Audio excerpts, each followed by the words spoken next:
It's raining in Brookhaven, hindi ko ba nilalamig? Nasa kwartong mag-isa, nanginginig kaya Brookhaven, hindi ko ba nilalamig? Nasa kwartong mag-isa, nanginginig kaya maghihintay ako hanggang ikaw ay bumalik.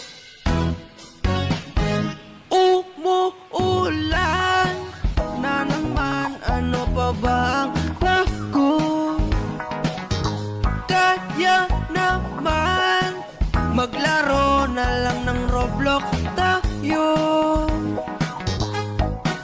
Sa panahon ng tagulan, laro na lang ang libangan habang tayo'y nag-enjoy at nag-uusap. Pagtapos natin gawin yan, diretso hapagkainan habang humigop ng kopi sa may tikap. Kaya laro na tayo ng Brookhaven. Let's drive premium cars at sumama sa'kin, madami tayong gagawin. If it's